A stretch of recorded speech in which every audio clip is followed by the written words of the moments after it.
to start our meeting of our board meeting for June 21st, 2023. We will start with roll call. Ms. Richards, or Ms. Lewis, Ms. Richards? Present. Ms. Reed? Here. Costa? Present. Peoples? Here. Lewis? Here. Castle? Here. Anaskevich? Here. Okay, next, can we have a motion on the review and approval of the minutes from the meeting held on 6/14? So moved. Any second? Second. Okay, thank you. Moving right along. Ms. Number Donzella, 3. Ms. Anaskevich, we need to do roll call for that motion, please. Oh, I'm sorry, thank you. Reed? I second that, yes. Richards? Yes. Costa? Yes, approve. Peoples? Yes. Lewis? Yes. Castle? Yes. Anaskevich, yes. Thank you. Next on the agenda are public comments, 30 minutes in total, 3 minutes per person. It doesn't, I don't know if we have anyone. Public comments? Okay.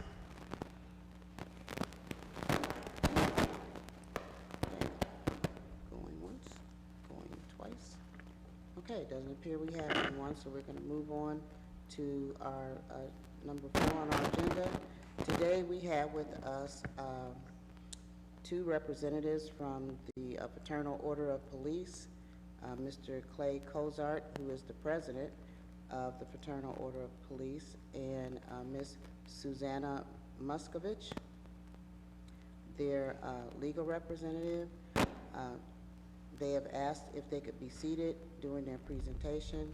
They are our guests, so I feel it's only prudent and proper to allow them to be seated so that they can both speak into the mic at different times when they need to. They are seated in seats 1 and 2 here at the end. Just to be clear, they are not on our board. They are not representatives of this board, and they do not frequent the board. They are simply our guests for this evening, and they are seated in seats 1 and 2. And so without further delay, I'm going to introduce to you the president of Akron Police FOP, Mr. Clay Cozart, and their legal representative, Ms. Susanna Muscovich, and welcome. Thank you, Madam Vice Chair, members of the Citizen Oversight Board. I'm going to introduce myself first, as Madam Vice Chair introduced me as the president of the FOP, Fraternal Order of Police, Akron Lot 7. We were chartered in 1935 here in the city of Akron, and we belong to one of the largest police unions in the country. But I want to first introduce you to Clay Cozart, who was born and raised in Akron, Ohio. I grew up on North Hill, which is just north of the Y Bridge down there. Played Little League Baseball, played football, went to Forest Hill School, Forest Hill Community Church. I went to Jennings Junior High School, and then North High School. I graduated in 1984. And I bring that up because, this is all about community, and I love Akron. There's no one that can say that they love Akron more than I do, and that's one of the reasons why I became a police officer. When I grew up, my uncle, Sonny Cargill, was a police officer for Akron, and he was a police officer in Goodyear Heights for 18 years. Everybody knew him as Sonny Cargill. I remember when I hired on at his insistence, take that test, get a real job.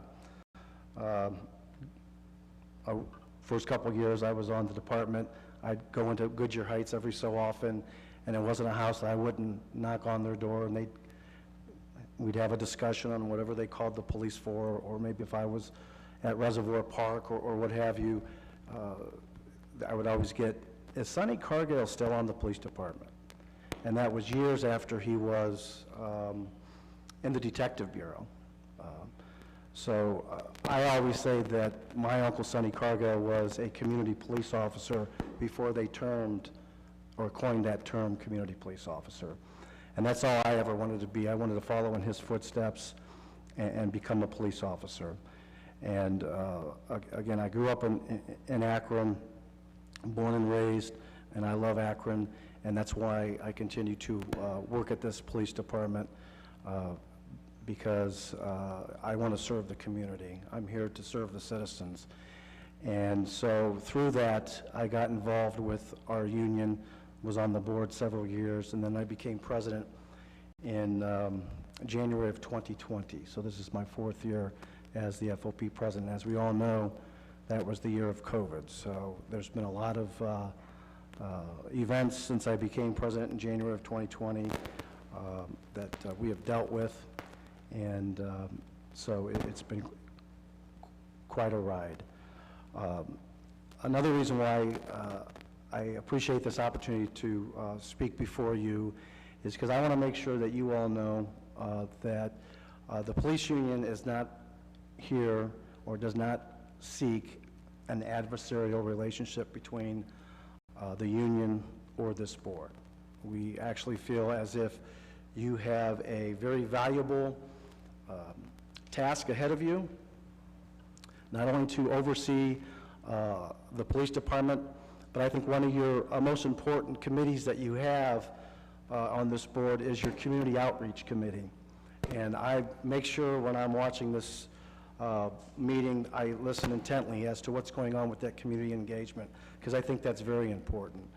And you know, it's going to be a huge responsibility for you, not only just to oversee the police department and maybe, you know, check to see what we might be doing wrong or why wasn't this complaint addressed correctly, but you also have to engage in the community and let them know what we're doing right. You know, you're the citizens of Akron that are representing them by charter, and so that's a tough task, because you're going to have you're going to have a large audience when we tell them something that we did wrong, but that audience may not be as receptive when you tell them we did something right. And so it's a very difficult task. I don't envy it. I appreciate you all for stepping up and taking that responsibility to take on that responsibility and to represent the citizens. So again, we're not looking for an adversarial relationship. In fact, you know, I'm more than willing to give out my cell phone to all of you if you have any questions. I'm readily available. I tell my membership I'm available 24/7 for them, because we all don't work 9 to 5. A lot of our officers work midnights, so I'm available. I also want to make sure that you know that in your charter, it states in your charter that, in the charter that created this board, that all the responsibilities you have, what I'm most concerned about is the line that states that anything that you do cannot violate our collective bargaining agreement. And I know that you've been given a copy of the collective bargaining agreement by the city, but I want to make sure that I'm available and our lodge attorney is available if you have any questions there. And you may get a different answer if you ask the city than if you ask us, because we've had several disagreements about what is stated in our collective bargaining agreement, to where we've had to negotiate, or we've had to file grievances, or we've had to go to arbitration.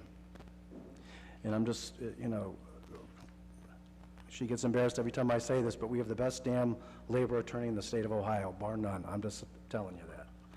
And we don't lose a lot of our grievances or our arbitrations, but a lot of that is because we make sure that if we are going to fight something, that it is a good case on our side. So we're just not going to fight things to fight things.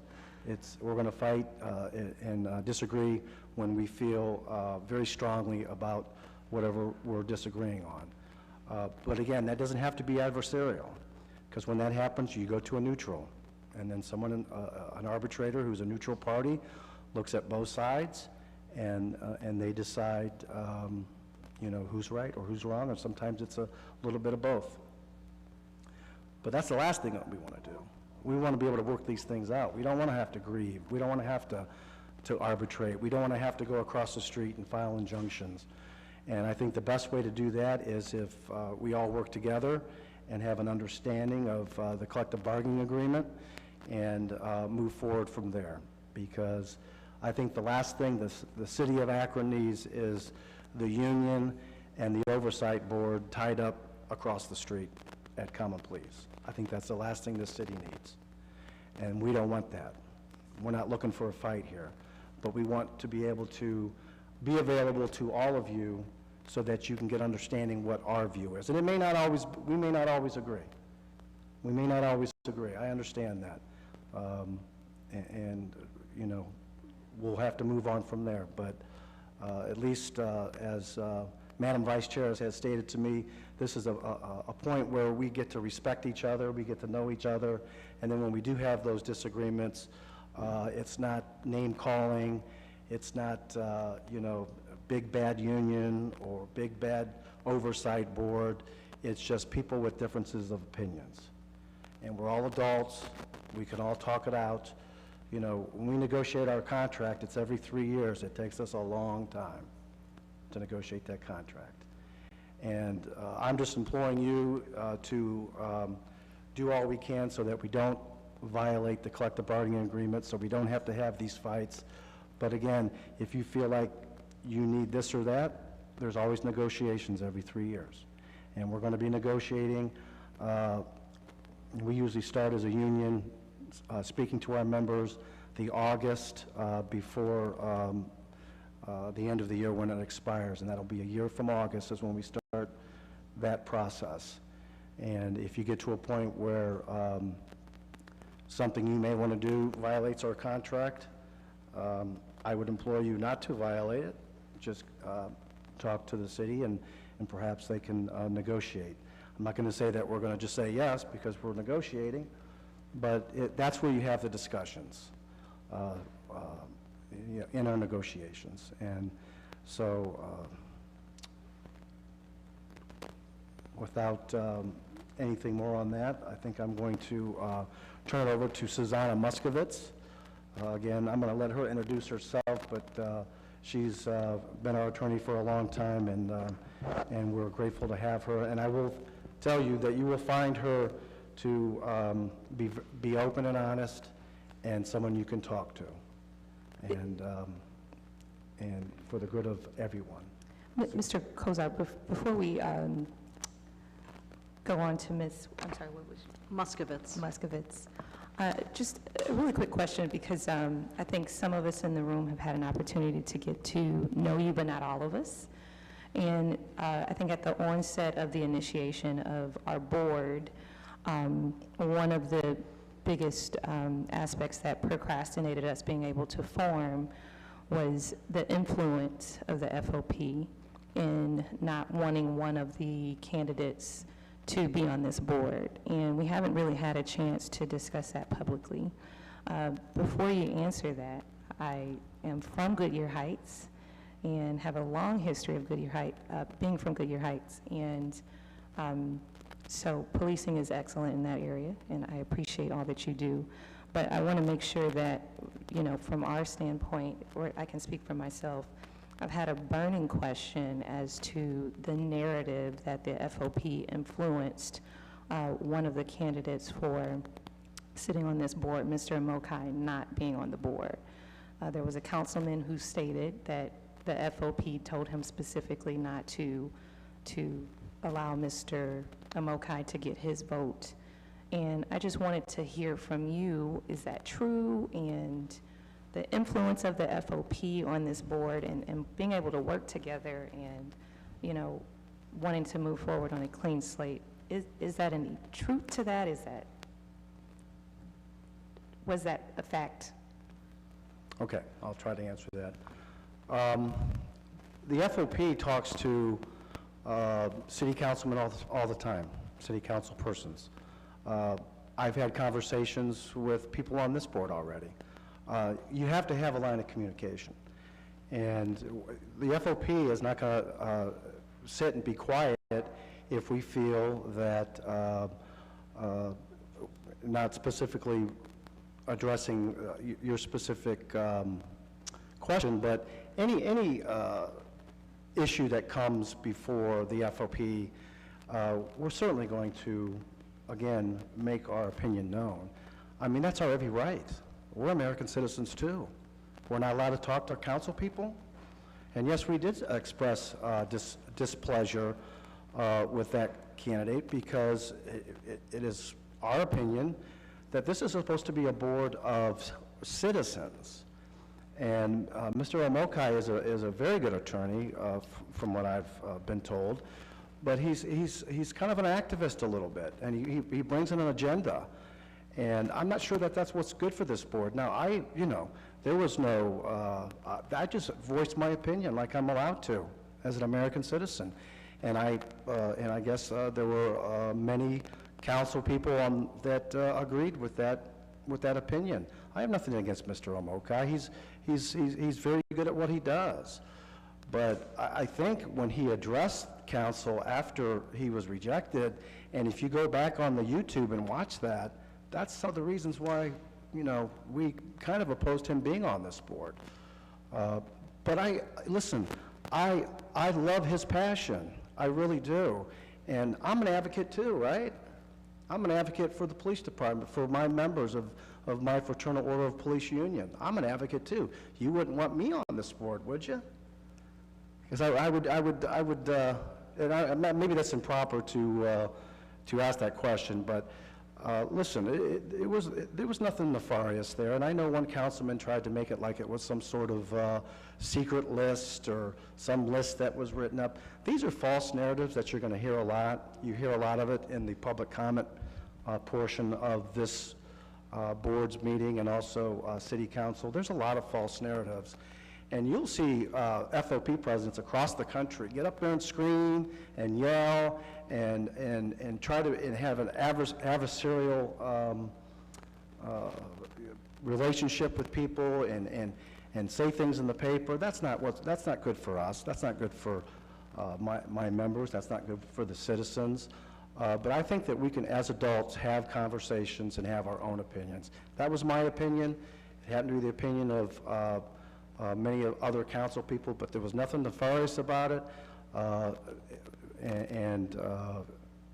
just think that's my right to be able to have these conversations. I appreciate you for answering that question. I completely agree with you. I think it is important as a citizen and having free speech that we should be able to make our opinions known. With that being said, some of us, our opinions have influence. And when we're looking at all of us being citizens, all of us coming here with an agenda. I have a background and a career in mental health, and that's my passion. And we all come here with the things that we really want to see happen in this community. And I just think personally, and it's okay if we differ, there is no loss of respect and honor for you and all that you have done in this community. Only thing I disagree with is that I think I love Akron just a little bit more.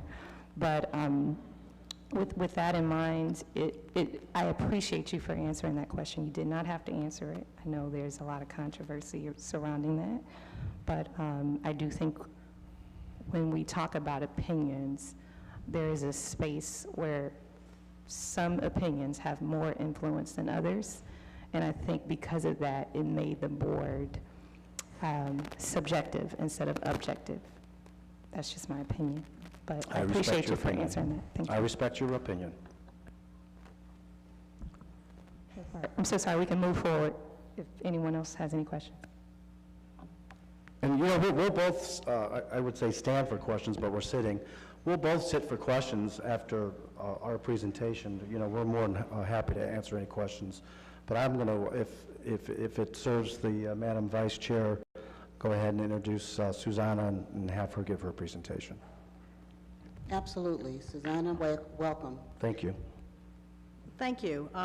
Again, my name is Susanna Muskovitz, and Madam Vice Chair and members of the board, I just, first of all, want to thank this board for giving the FOP voice, because I think there are a lot of different voices that you should listen to, one of which is the FOP, and there's a lot of other voices, and I think that really makes the board a stronger board and a more effective board.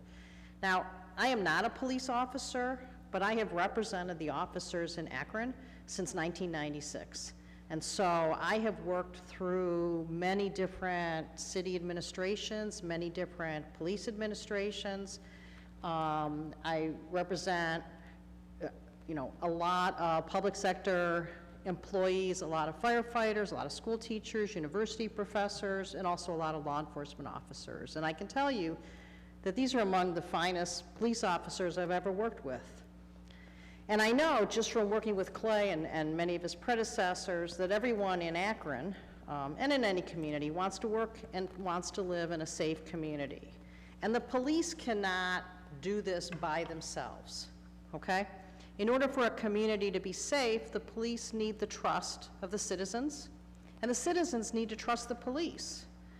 And I think that's really where this board comes in. Now, the FOP believes that the board has really an opportunity to play a very critical role in making Akron a safer community and to improve the relationship between the officers on this department and the community members that they're entrusted to protect. So the question is, what's the best way to accomplish that goal? Now, Issue 10 was passed by the citizens because they clearly wanted to see proper oversight to the police department. That's a given. And they wanted to ensure that if they had a complaint, that the complaint was listened to, it was properly investigated, and that they wanted to ensure that if force was used, that force would be used appropriately. But at the same time that Issue 10 was passed, there was also a recognition that collective bargaining mattered. Ohio has a collective bargaining act. It's been in place since April 1984. That's going on 40 years next spring. And the FOP in Akron has been negotiating labor contracts with the city for longer than the collective bargaining act has even been enacted. And so there's a long history of the Akron FOP and the city administration sitting down across the table, negotiating wages, hours, terms and conditions of employment. And among those issues that they've been negotiating are internal investigations. And I understand that you've all received a copy of the collective bargaining agreement, and you may not have it at your fingertips, but I want to invite you to look through the whole document, but also pay attention to Article 7, which is the article that addresses internal investigations. And I emphasize the word internal. Now, when Issue 10 was put on the ballot, the authors of Issue 10 wanted to make sure that this board functioned properly, but they also functioned within the parameters of the collective bargaining agreement. Now, I want to talk about those two connections. So I have a copy with me, actually I have one copy, but it's the Mayor's Executive Order 7-2008, and stated September 9th, 2008. And this was when Mayor Pliswalla created the position of the police auditor. And I was involved on behalf of the FOP at the time.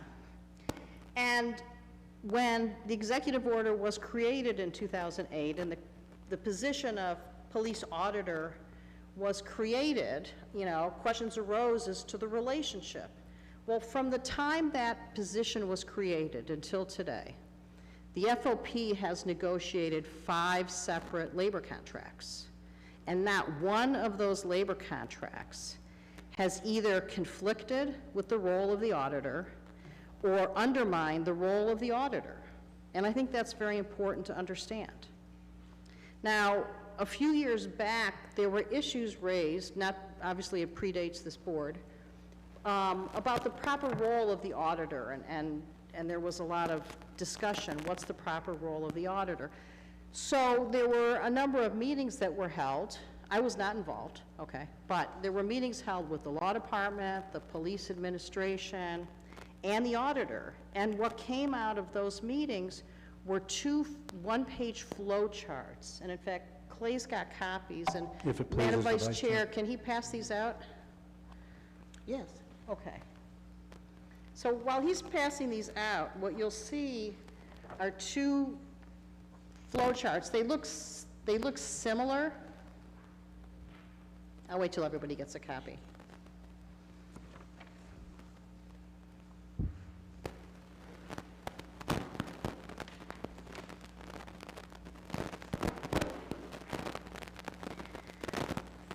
Okay, the first page is what happens with citizen complaints, and the second page is what happens with use of force events.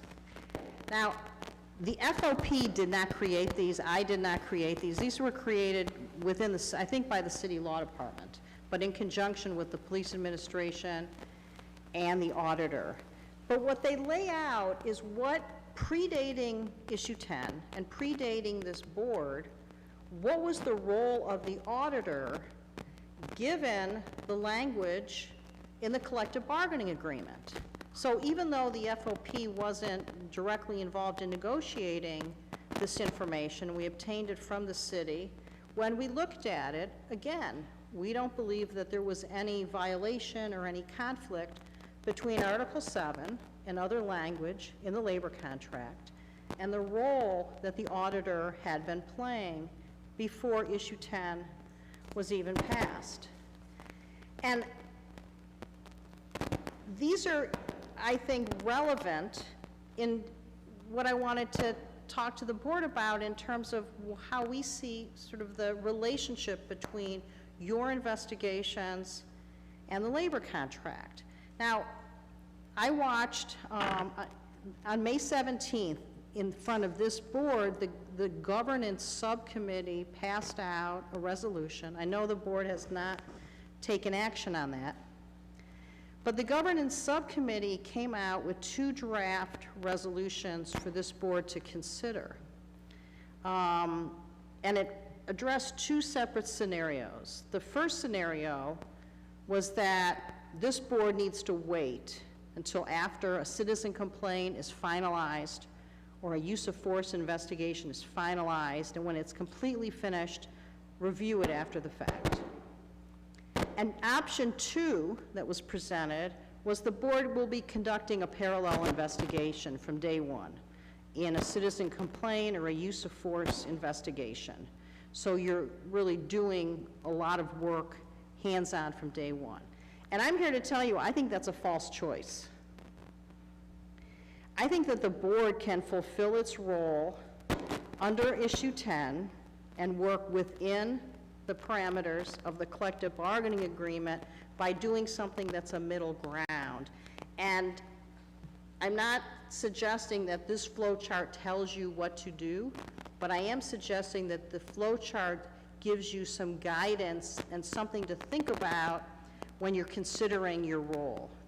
So under the current process with the police auditor, the auditor doesn't sit back and wait for an investigation to happen and not even look at it until it's done. The proper role, which may or may not be being fulfilled right now, I can't tell you. But the proper role is that the person and this board, and I know you're going to have an auditor and you're going to have a staff, that person's going to have a staff, but can do intake, can provide feedback to the citizen. You have that person has the opportunity to review the investigation while it's going on. Did you talk to this citizen? Did you talk to that citizen? Did you do this? That person has the ability to go back to the person who filed the complaint and say, yes, they're working on it, and this is sort of the time frame we're looking at, and sort of give that person feedback on an ongoing basis. The auditor has the opportunity to look at the report when it's in draft form but complete, but not finalized, and provide feedback. What about this person you never spoke to, or how come this lead wasn't followed up on? Whatever it is. And then obviously, when the report is complete, you know, to audit it, to compile statistics, to compile data, to look at trends, to provide recommendations, that kind of thing. That is neither of the two choices that are contained in that draft resolution, the A and B. It's a middle ground that we think gives voice to this board, gives really clout to this board, and still does not violate Article 7 or any of the other sections in the collective bargaining agreement. Now, I know citizens might feel more comfortable coming to a civilian review board or an auditor to provide a complaint rather than walking into the police station. That's just, you know, human nature, and that's okay, because things should be investigated. If a police officer did not do anything wrong, that should be recognized. If they acted properly, that should be recognized. It's not only looking for bad, it's looking for when it's not bad, when it's good. And also really looking at trends and saying maybe we should review this policy or that practice. And that's true of citizen complaints and use of force instances. Now, I think if this board were to decide that you're going to start conducting parallel investigations, that there's a lot of problems with that. And I just want to lay out, you know, my perspective on that, or the FOP's perspective, I should say. Number one, I think it violates the labor contract. I'll just be real clear, you know, and you can disagree, and that's okay. But I think it very clearly violates the language in the labor contract. But over and above that, I also think it's not best practice for a number of reasons. The Attorney General, I have brought a copy. Every year, the Attorney General publishes this book called the Ohio Sunshine Laws. It's available online, free for anybody, and I would recommend that everybody print it. This is my own copy that I printed in my office and bound, and I use it all the time. And it comes out and it changes every year.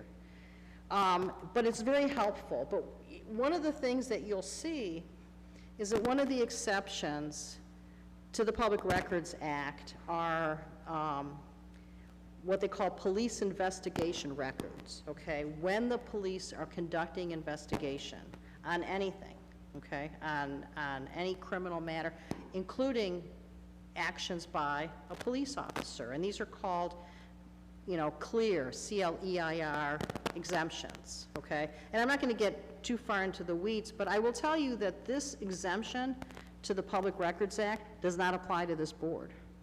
It only applies to law enforcement agencies. So it applies if BCI is conducting an investigation for the Akron Police Department. It applies to the Akron Police Department. It does not apply to the police auditor. This was an issue that came up when the position was first created, and we had a number of meetings with the mayor at the time. There is no exception. And so what that means is that any time, if this board did an investigation, any person you talk to, that day, that record becomes public before you talk to the second citizen and before you talk to the third citizen. And the second citizen can see what the first citizen says. And the police officer who's being investigated can look what all of them are saying before they even have to give a statement or decide to give a statement. It's just not a best practice because there is no protection. And the protection that's put into the law is specific because it's important that investigations, criminal investigations, whether it's of a citizen or a police officer, or, you know, in order for them to be conducted properly and thoroughly, there has to be a level of confidentiality while the investigation is going on, okay? Number two, if there's parallel investigations going on, you're going to get contradictory statements by citizens. And I will tell you that that is the dream of a criminal defense attorney, but it is bad for as an investigative technique.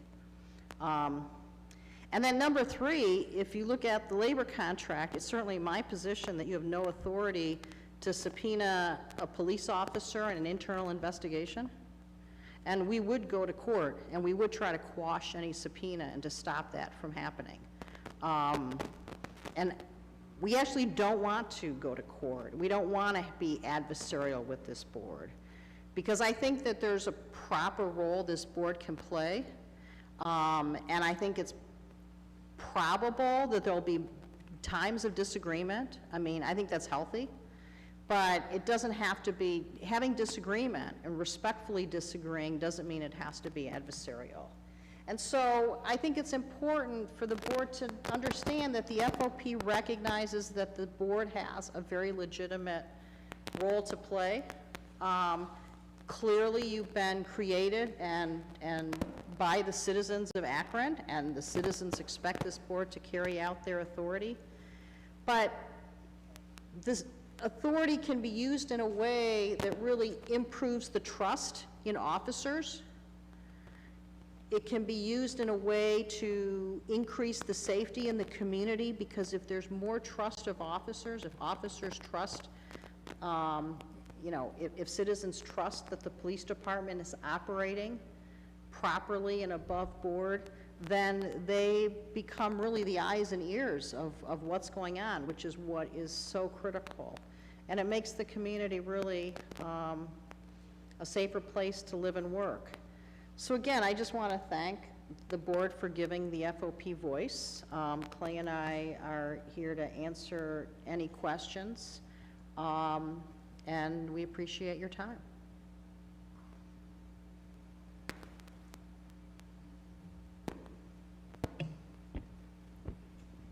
Wow. That's pretty fascinating, and I appreciate your candor and you flatly laying out what your position is. I think it's helpful for everybody to know where everyone stands as we work through getting a sense of how this board really will function. And so I guess I want to tease out a little bit more what you said there with respect to the existing process, because in lieu of some type of parallel investigation, I guess I'm having a hard time figuring out what we're able to do in order to reassure citizens that we've been hearing from that the complaint process is actually going to be carried out in a way that is neutral, that fully gives the opportunity for citizens to come forward in a way that they feel comfortable doing so without the fear of retaliation. And so I guess I'm just curious what your thoughts are there, and if you could speculate as to why there may be gaps within the existing process and why we've heard such a great deal of mistrust in the existing process, and how I guess we could be confident that if there was not a parallel to track investigation, that there could be some assurance to the public that we are actually doing the job that they want us here doing. Well, you're going to hear a lot from a lot of people.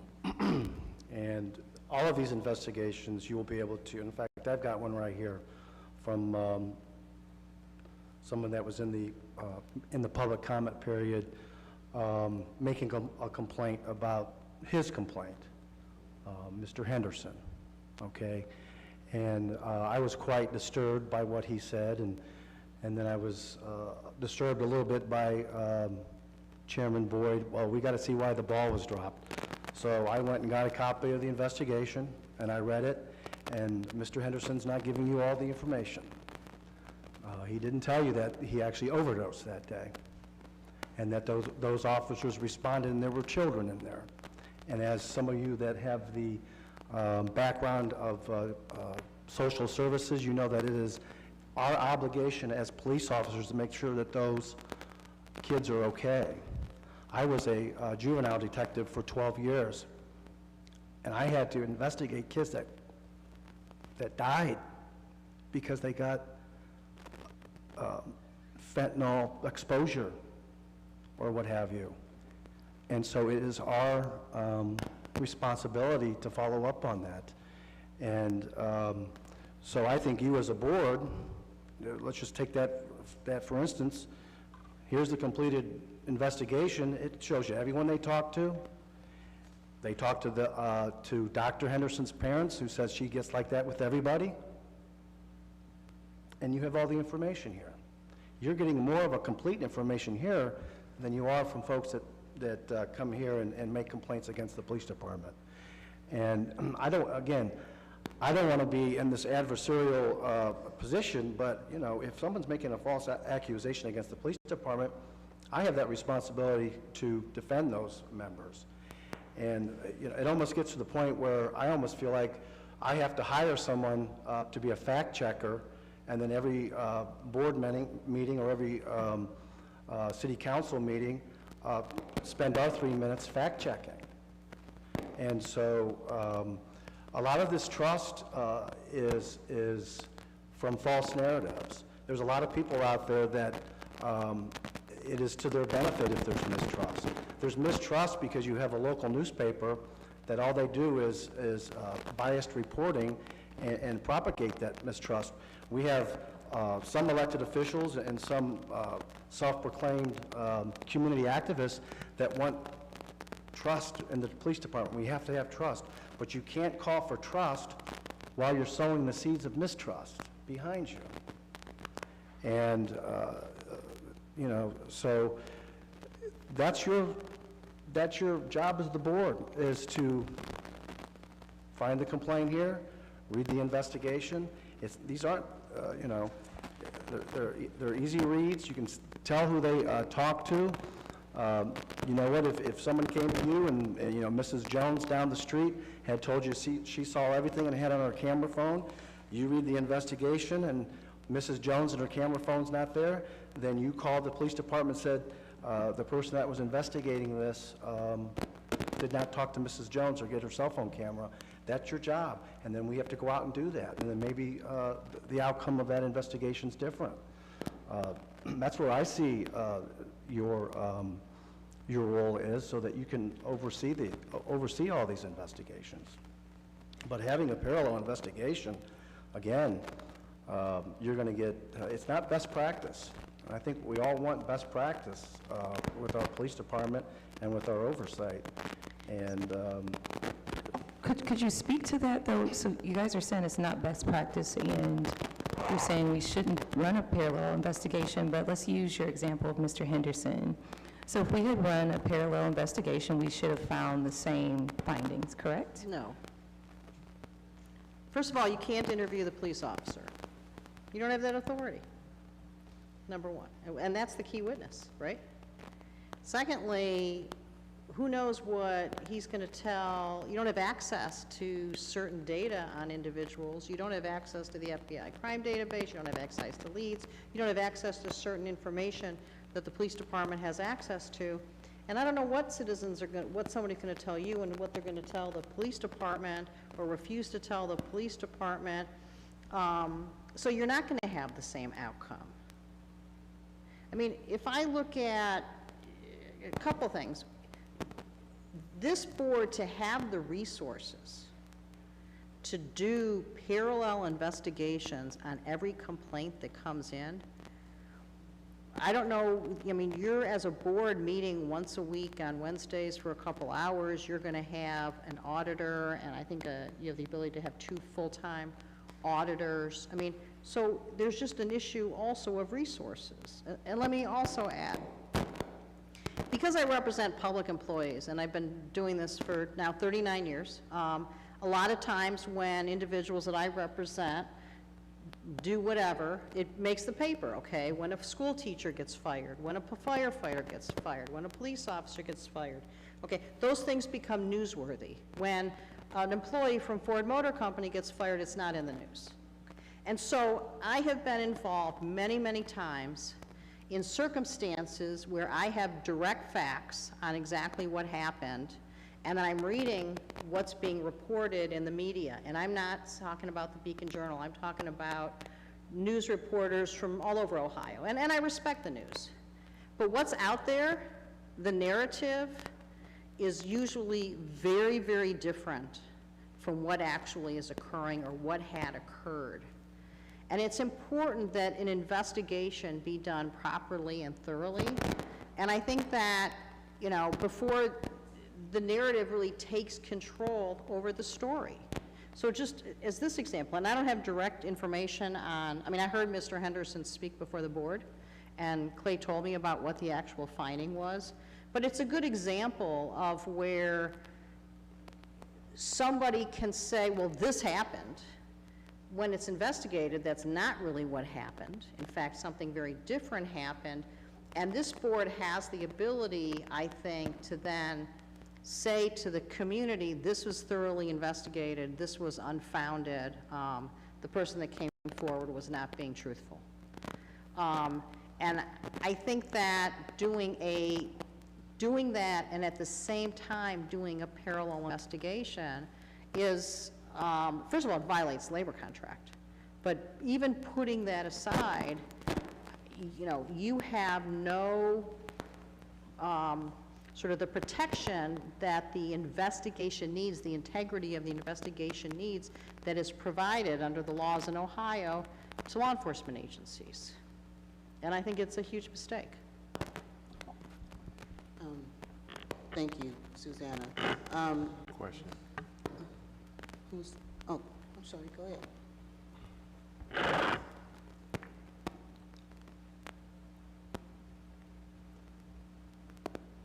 Now, this is just an opinion. I hear everything that you both are saying, and I respect your positions. However, I feel like we're being intimidated. I feel like we're being told, this is your place, stay in your lane, don't cross it. This is what you're entitled to do, this is what you're supposed to do. You're gonna do this way, or else. That's just my personal opinion.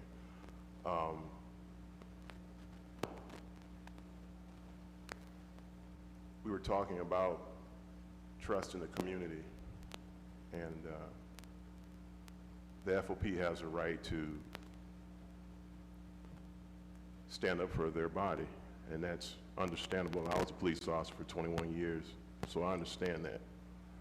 However, who's going to stand up for the community? If you all stand up for the police officers, then we should be able to stand up for the community. I feel that the parallel investigation, you may have a gray area, and we don't have access to the leads, NCIC and all that. But I believe we should be independent, and we should have some say-so in the investigatory process. There's a lot of authority that has been abused, and I believe that's why the community feels the way they feel, because authority has been abused and truth has not been thoroughly disclosed, such as the complaint that you just showed us, or the case there where Mr. Henderson didn't reveal everything. And I understand that too, because sometimes people in the heat of the moment, they just say what they want to say and they don't tell you everything. However, it still has a right to be investigated fully. We mentioned, you said something about the Ford Motor Company versus APD, how things are being said. Well, the worker at the Ford Motor Company isn't entrusted to public peace, and they don't have to serve and protect. APD has to do that. That's what they're charged to do. There are a lot of good police officers here in Akron, and I'm not here to bash the cops because I am one. However, something needs to be done. We have a problem, and that's why we're here today, because the citizens wanted this issue placed on a ballot and it went through. We have a lot of work ahead of us, but I just don't like to feel intimidated, or I feel threatened that if we do certain things, we're going to go across the street and we're going to go to legal and all that. I'm sure we're going to bump heads. That's a guarantee. But I just feel that we're being intimidated because we're a new board. You don't want us to find out too much, so we're going to give you a little bit of a leeway, but if you get too close to something, we're going to push back. And that's something that I have a problem with. I mean, I encountered that on the police agency that I served with. We have to work together.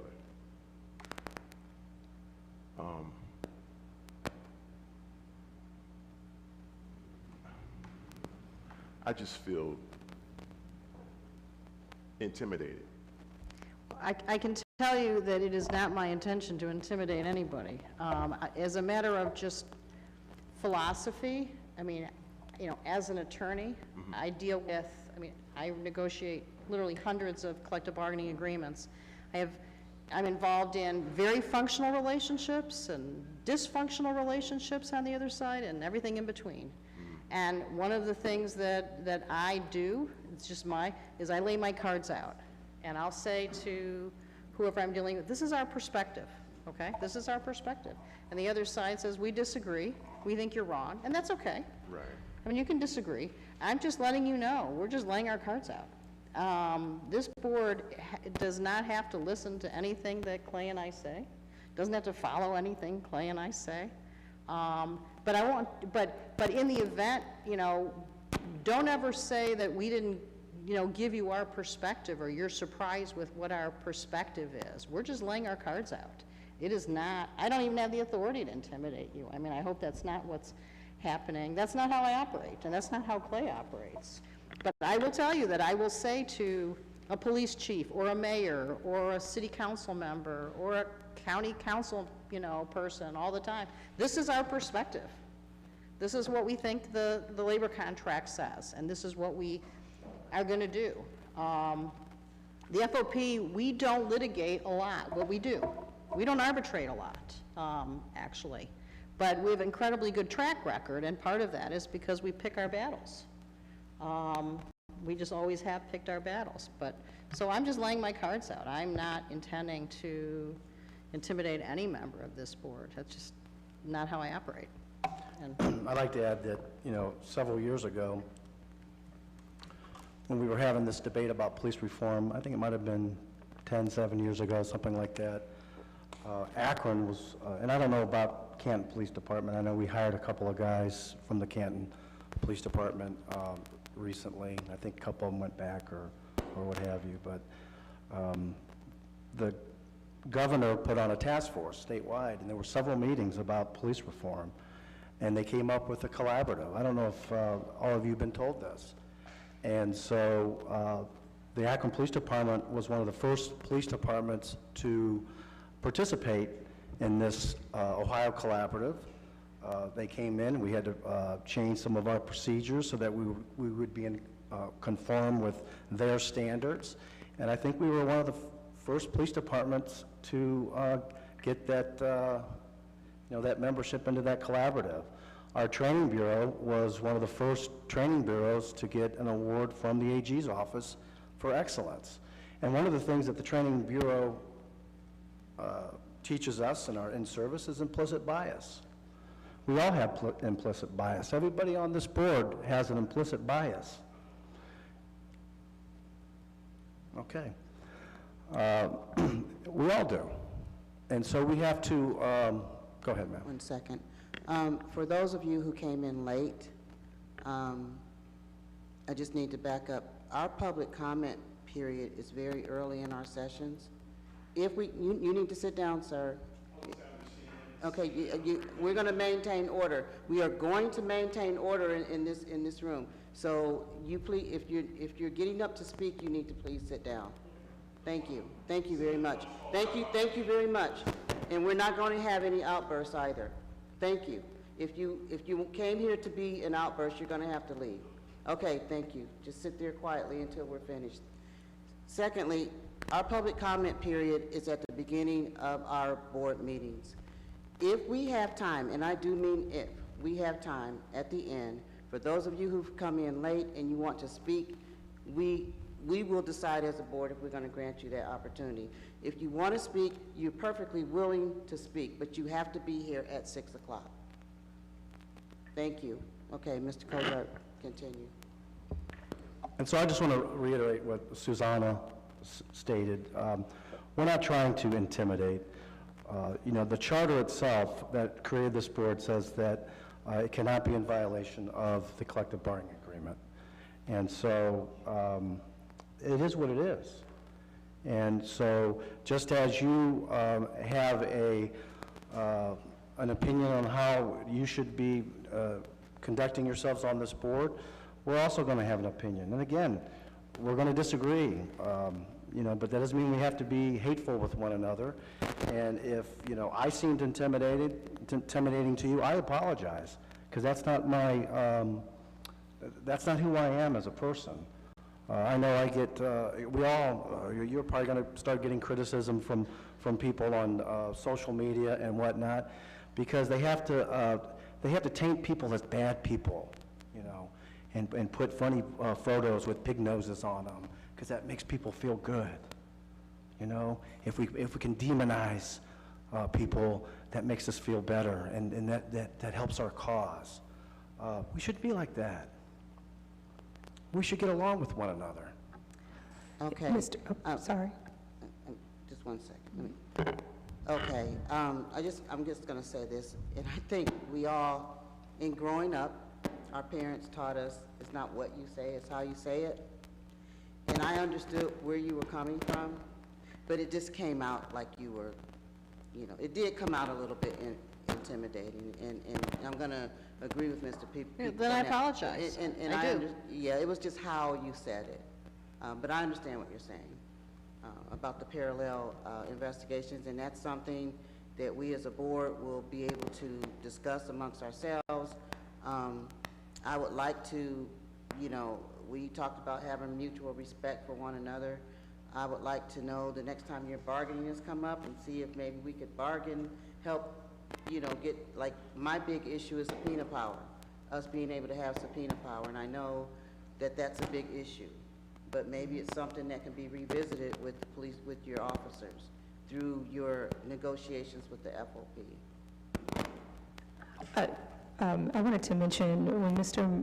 Chief Mila, when he came on last week, it was very clear that there is a lot of opposition to policing in the community based on a lot of the social media posts that he showed us. And it's concerning. And I want to publicly say to you all, as we all voiced last week, we are concerned about the safety of our police in the same interest that we are of our citizens. That is important that everyone goes home at night. With that being said, as it concerns, I think your position is, as Mr. Cozart has stated earlier, it's important that you represent the positioning that you have and your standpoint. I personally did not feel intimidated. I felt like you strongly made your position known about how you guys feel, and we have the right to have, I'm certain if Mr. Gibbon was here, he would have very pungently expressed his position on what he feels that the board should be. But largely, I just want to go back really quickly when we talk about the cloud of the FOP before we started. It just felt like the police were handpicking people for the board.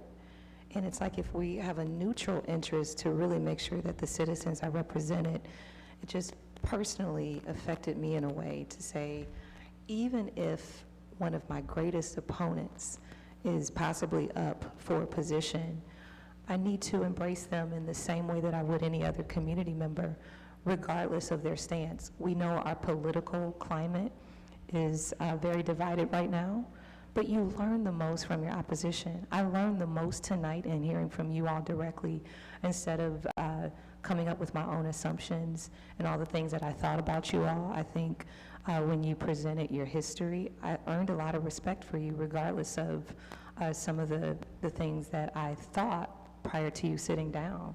And I think that's the biggest thing that I wanted to say is I think we need to be willing to learn from one another. And our greatest interest that we should all share is building trust and transparency. And I think if we're not able to come to a meeting of the minds about how to pursue an investigation that can build the trust and yield transparency, we're going to always hit a roadblock.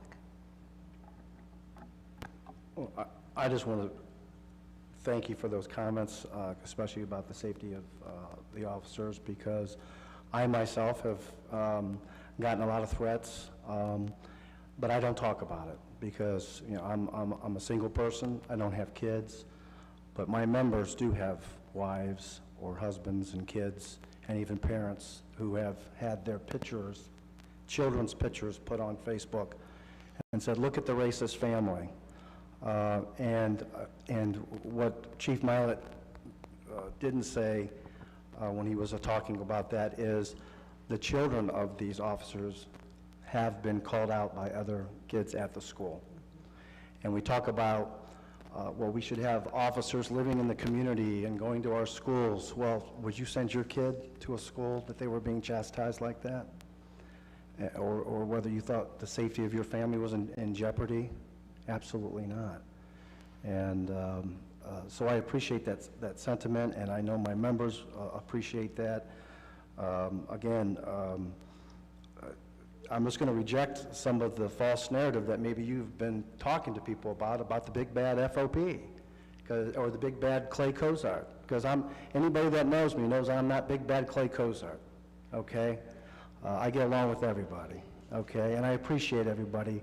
And again, some of these advocates that speak, I actually, you know, I appreciate that. I appreciate their passion. But we all have to, you know, we all have to be, we can't be pushing out false narratives because that doesn't help anybody. And I tell council people this all the time because they talk about, well, I talk to my constituents. There's nobody that talks to more people than a police officer. Nobody. And they get told all the time, we want more of you, and we want you here more often. And and Ms. Castle wants to say something, but just so you both know, Mr. Boyd and Mr. Gippen are not here tonight, but you have a very, very, very talented group of people on this board who are highly educated, and so I think I would like for you to understand or believe and know that we know that there are two sides to every story. There's not one person sitting on this board that does not know that. So I don't want you to get hung up on, you know, knowing that we listened to a story and we're just going to go in on all fours and say, oh, they did this and that. We're a very talented group of people here, and we know how to look at every side of every issue. So I just wanted to reassure you of that. That's one thing we can all agree on. I definitely agree that this is a group of talented people, and I've watched every second of all your board meetings, and I've been impressed. I just wanted to first thank you both for being here with us tonight. I think it has been very helpful, and personally, I want to just kind of second all the sentiments that Ms. Reed so eloquently expressed. Everything she said was right on point with my same sentiments as well, but I agree with what you said about the community engagement part of this board and about the perspectives. I really think as a board, we've been out and listening to the Issue 10 committee and listening and engaging in different community events, and we've had a lot of different perspectives, and I think it's really helpful for us to keep an open mind when we hear these different perspectives and different narratives, because I think my own personal opinion as a board is for us to educate ourselves and take all of this in and kind of figure out how we can move things forward. Because as you kind of opened up, Mr. Cozart, and you shared your story about how much you love Akron, I think that's the one common theme that we've heard from everybody. When we have members here joining our meetings, it's that they love Akron. That's why they're here, because they want a better Akron. I think all of us on the board can agree we're here because we love our city and we want what's best. So I think keeping that in mind, just as the board we listen to these different perspectives and being able to allow us to be more educated as we figure out which path we take moving forward. So I appreciate you guys being here this evening, and everybody that we have engaging in our meeting. So thank you so much. And I also want to piggyback on that. I think personally, I want to see Akron be the best city in the world. And that means having the best police force in the world. And to be the best, I think sometimes you got to do things a little different. You got to innovate. And I think that we have to collectively be willing to reimagine this thing that we see as policing and look at how it's historically been done. Consider the historic narrative of policing of bodies in this country, and how that has played out into existing trauma and how some people may feel based upon their experiences. There's implicit bias. I think people have different experiences and shared experiences, and those could vary greatly. So I'm just going to, I guess, invite y'all to keep the conversation open, to maintain a sense of that we're trying to work at this together, and we're trying to deliver a great product to our citizens, taxpayers, who help fund the police, and what they deserve.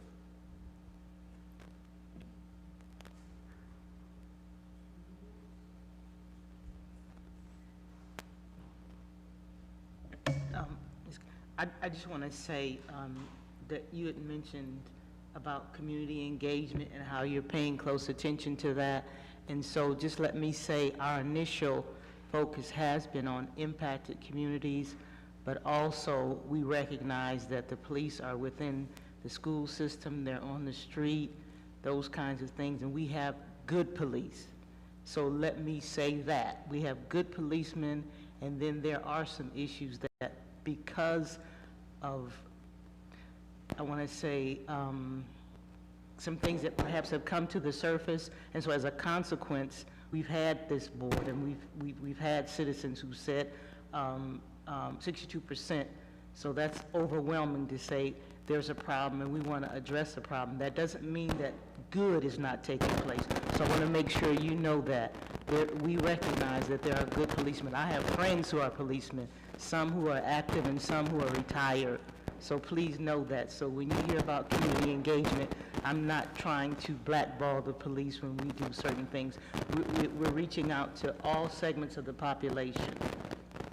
And we appreciate the work that you do. Well, I appreciate that. And I don't know what's wrong with our mics. I apologize for the crackling in the mics. This is the first time this has ever happened to us. I don't know what's going on. I'm not a techie. Caitlin's going to go in the back and see if our IT guy is back there. So I apologize for that. Oh, no problem. I did talk with him, and he said there's nothing he could do. Sorry, Mr. Coulter. Okay. No, I appreciate that, and listen, believe it or not, nobody likes a bad cop more than a good cop, or nobody hates a bad cop more than a good cop. Listen, my first captain was arrested for murdering his wife. You know how much that hurt me? Because that tarnished our department. And we've had other people arrested from our department, and that really ticks me off. It really does. And we And you know, it's a false narrative to say that the FOP is out there to protect bad cops, because that's the last thing we do. It's the last thing we do. We don't want a bad cop tarnishing our department. And I think, but I also think we have to look back and see what this department's done right, and we have done these investigations, and we have fired people, and we have arrested people. And so, you know, Susanna talks about, you know, going to litigation or filing agreements. Many times it's the FOP saying, Mr. Member or Miss Member, officer, you kind of messed up there. I think you should probably just take the discipline because you messed up there. But we all make mistakes. You know, we all make mistakes in our jobs, and some mistakes are worse than others, but... I will tell you that probably in the last 5 years, we've arbitrated maybe one discipline case, I don't know, maybe two. I mean, very, very few, and that's because Clay talks to an officer if a rule's broken, if they're doing something wrong, and says, look, you know, this is what you did, this is what I think is a reasonable punishment, and there are lots of instances where the person says, you know, Clay, you're right. And that's far more common than arbitration. We actually arbitrate very few cases, and, you know, in the last many years in this department. And there's one element that I want to say with discipline, that when Chief Milet was hired, there was a Zoom meeting with him, and I asked him point blank on the Zoom, because he wasn't in person, but I said, does training, you know, when you're going to discipline an officer, training should be a component of the discipline. You just don't throw 20 days at an officer and then throw him back on the street and he's just going to do the same thing over again. You got to get him that training. And one of the problems with us getting training is we're severely short on this department. Many of you probably don't know that our authorized strength is 527 officers. Probably didn't know that. During the Pasquale administration, the number was 487 budgeted strength. That's different than authorized. And we were always at full budgeted strength at 487. Last couple of years, it's been 460 officers is our budgeted strength. We're having a problem maintaining 440 officers, yet we're perpetually hiring. And why is that? Last year, we had 20 officers with less than 10 years leave the department for other suburban departments that pay more, and that also they don't have, they feel that they are appreciated more. There's not a lot of this bad press from the biased local media, and they can do their jobs as a police officer. And then they have more time to be that community police officer, because you can't be a community police officer if you go call to call to call. I think this year we're almost up to 10 officers now that have resigned for other departments. You're looking for diversity in this police department. I was on the Ray Horner show a couple of weeks ago, and he brought that up. And just that day, or just that week, we had a female officer leave for a suburban department, and a black male officer leave for another department. Because, and we have a town, I think Macedonia, just hired a couple of our officers, and hey, if you know any of your friends, we're going to hire a bunch of people, because I guess they're putting up a bunch of stores and big box places, and they're coming to Akron because they know we have good officers. They're not going to Columbus.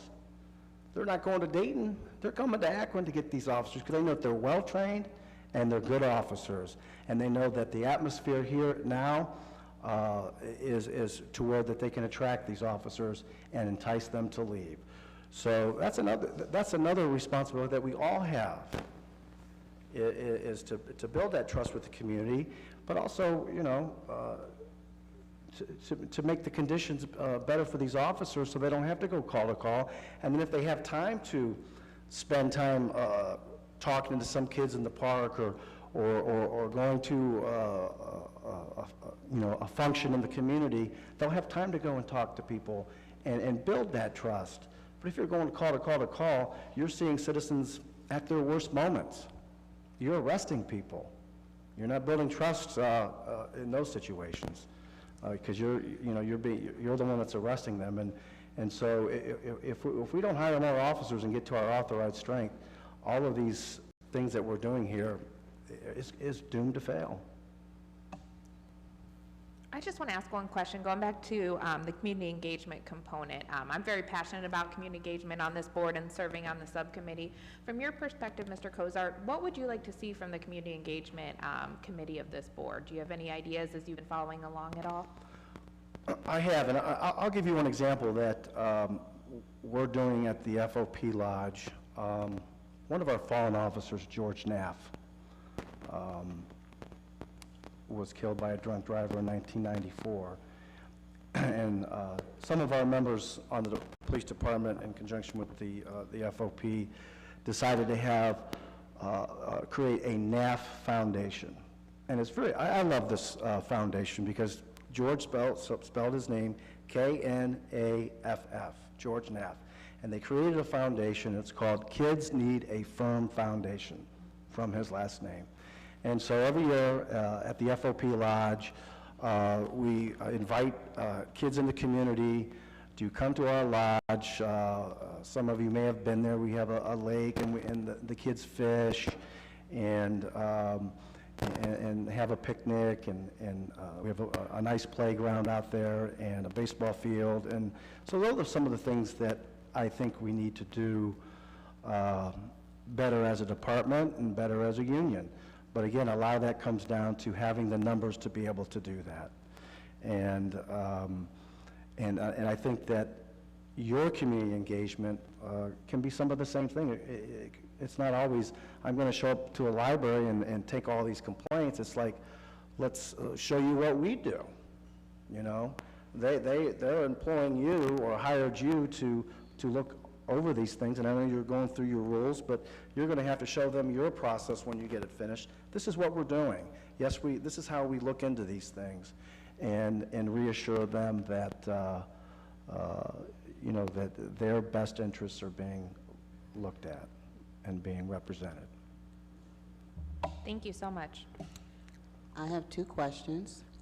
We're not going to keep you here all night, but I do have two questions. The first question is, when do you guys negotiate again for your FOP? So our your current union contract, When do I'll you just read it right from the thing here. It was effective January 1st of 2022, and it's through December 31st, 2024. Again, we start meeting with our members to see what they're looking for in the next contract. I'm just going to tell you, a lot of times it's money. They want more money. And I will say this last contract was probably the biggest raise since I've been on the department, and I think before that, and we did very well because of the retention problem. And when we signed it, Suzanne can attest to this, I looked at the city side and said, I hope it's enough. I hope it's enough, and it wasn't enough because these officers are still leaving.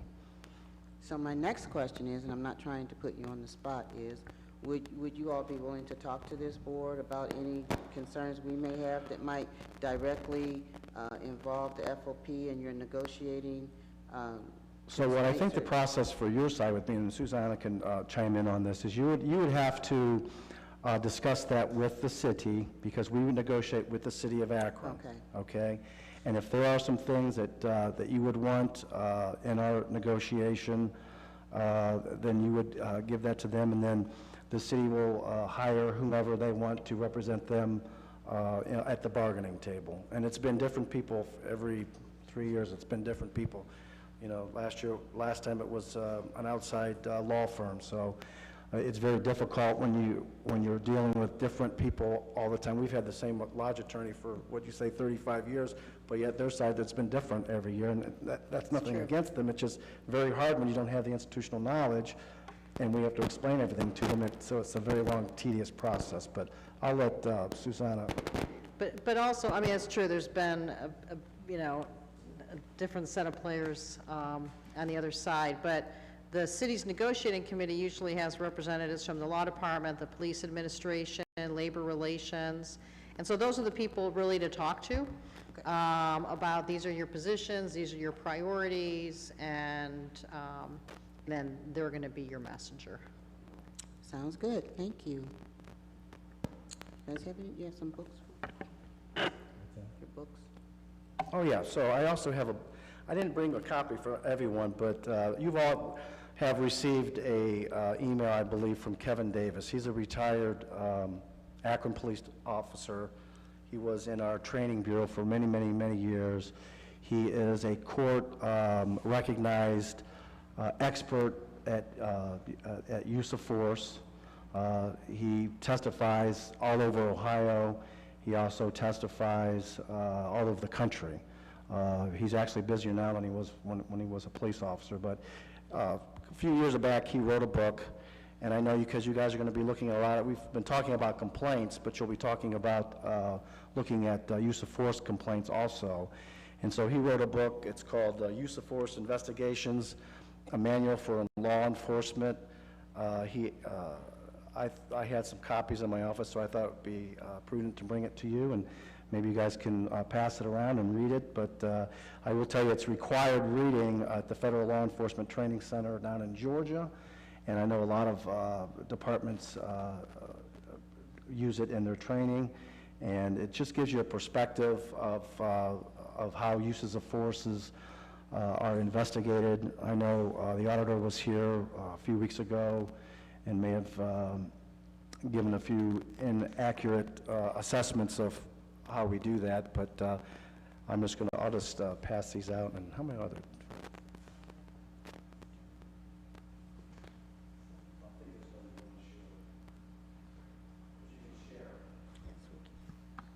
While he's passing this out, Ms. Muskovitz, did I say it correctly? Muskovitz? Yes. Perfect. Okay. Thank you. What do you feel, and this is just briefly, and then I'm going to shut up. What do you feel that you've had, because you said 35 years? 39, but I mean, you I look started great. when I You was look great. 12. That's it, 5. You started when you were 5. What do you feel you've had to represent, or what litigation have you been a part of the most as it concerns representing the FOP? What has been the most common arbitration that's come before you? Oh, arbitrations? You're talking about arbitrations, lawsuits? It really changes in working conditions, scheduling issues, or, I mean, things that don't really concern the board on a level, but scheduling issues, obviously there's discipline, but there's also, we've addressed not obtaining records that we're entitled to in an investigation when someone's going to be disciplined. We've addressed, I'm just trying to think of in the last, with your local. Probably some people that may have deserved to be disciplined, but they were being over-disciplined in Yes. our, in our opinion. I know in council, you've heard council people say, well, just fire them and let the FOP get their job back. That doesn't help anybody out. That's not good for the city.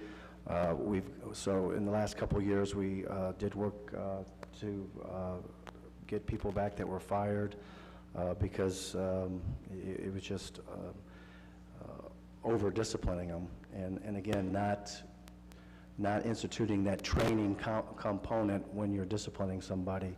Discipline is supposed to be progressive, so you don't come out with the hammer the first time. The first time might be a verbal reprimand or a written reprimand, or maybe you lose time or something like that.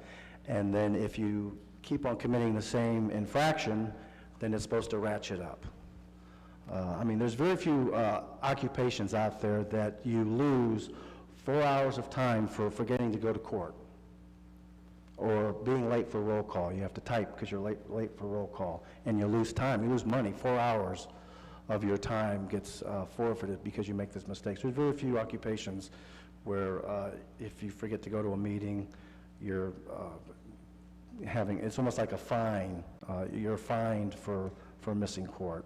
And I can just tell you that these officers are in court every day, and I've been one of those ones that put the wrong date on my FOP calendar, because we didn't have phones back then, and I got disciplined for 4 hours because I didn't make I'm still ticked off about that I lost those 4 hours.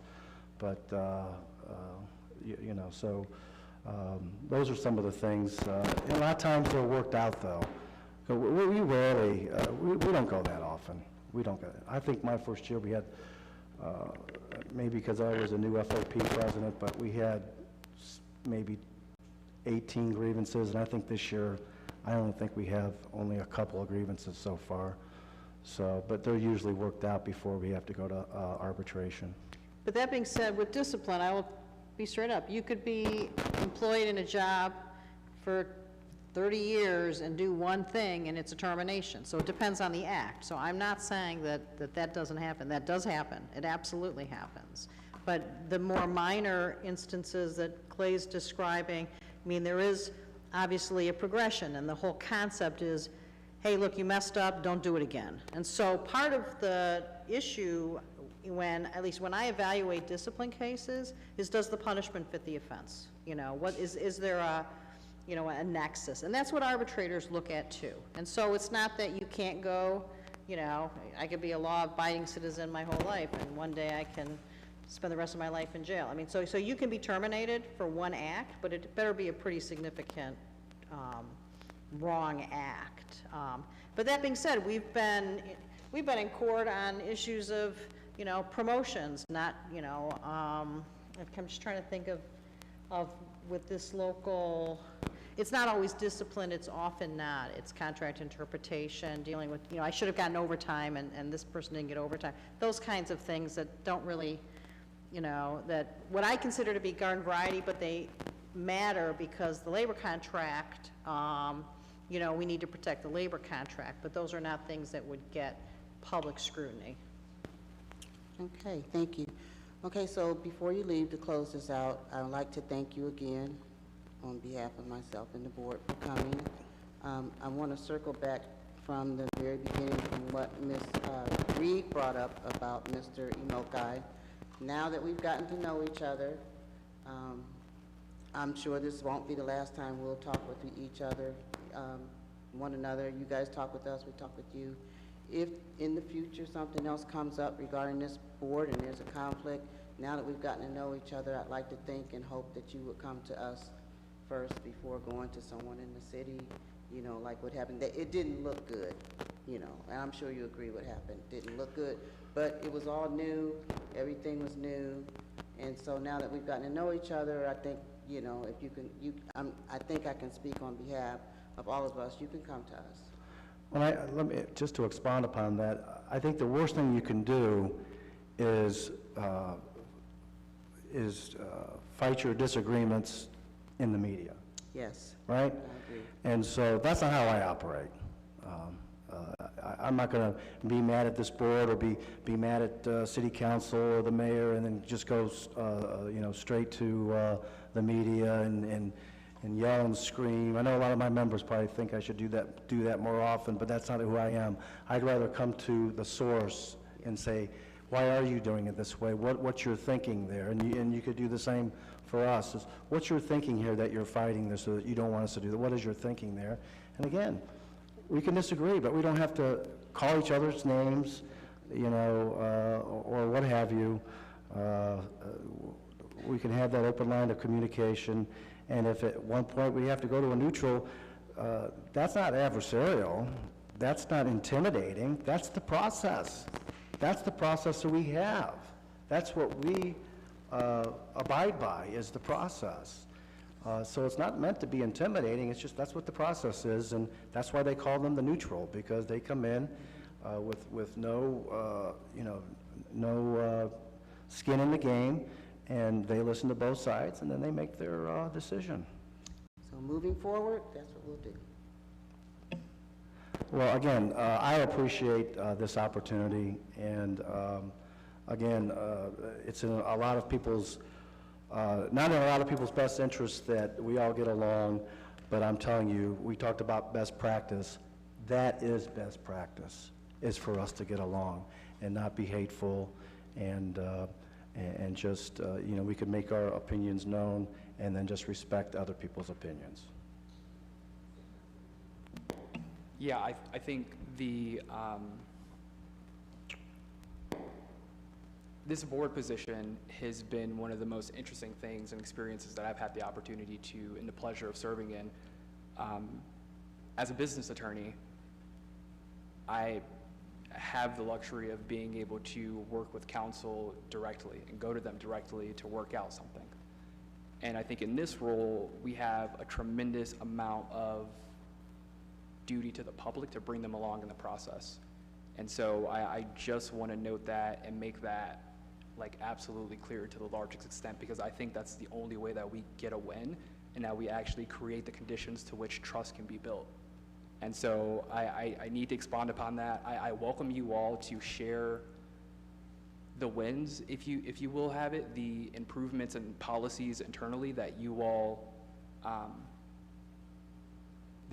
developed, that you would like us to be communicating out to the community, because I would love to have that perspective, and I agree that we need to be sharing out changes in policies and looking at opportunities to improve even further. And as you all prepare for negotiations, I would also welcome you to keep in mind the resources that are allocated specifically to help this board, specifically with the IA positions. So I know we're going to close out, but I had to just express those things. Well, if I may, Madam Vice Chair, that was another false information that this board was given. The information was, it's the FOP's fault that we don't have more positions in IA, or we don't have more positions in patrol ops. That's false. That's utterly downright false. We have an acting chief sitting back there right now. He could put out an order tomorrow opening up 5 more positions in IA. He could do that tomorrow.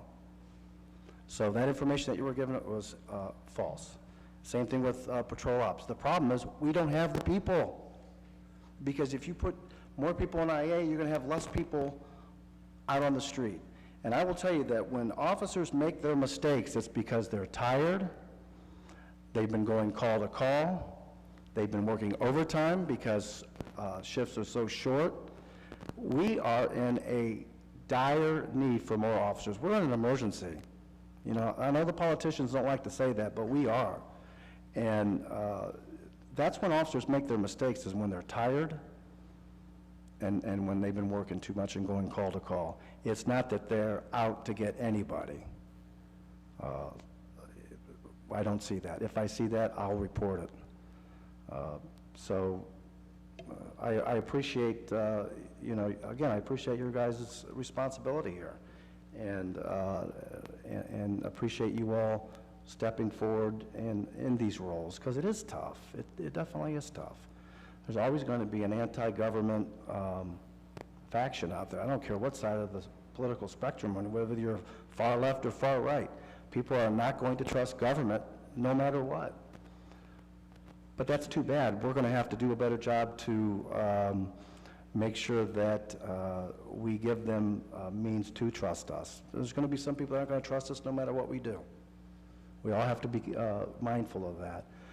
But it's the ones that have the open mind and do have some reservations that we have to make sure we do the things properly to gain their trust and to earn their trust.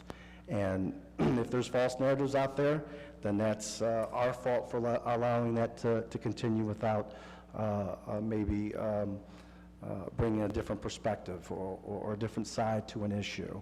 And again, that's the responsibility I spoke of before about this board is, you know, there's going to come a time when you're going to have to go out to the community and you have to say, they did everything right here, and they're not going to like you. In Detroit, there was a movement to do away with this oversight board because they weren't coming to the conclusions that some thought they should. And so that's what, you know, welcome to our world. Welcome to our world. And I just want to invite you to look at, and I want to get into the weeds on this, but Article 12 of the labor contract tells you that there is not a limit on the number of people that can be assigned to IA or patrol ops, in spite of what was represented to this board at a prior meeting. All right. And you know, there's a lot of that, and I don't want this to be, you know, these are all the things that are, I don't want it to be that way, but when it's brought up, you know, I have to speak up, so. Understood. Thank you, Mr. Cozart. Thank you, Ms. Moskovich. Thank you very much for coming and being patient with the audio and with the questions. We really do appreciate it. And again, if you have any questions, I'm going to pass these cards out before I leave. Sure. And then, and also, you know, we all have city email now, I guess, so you can just email me also. And thank you. Thank you.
you also, thank you so much.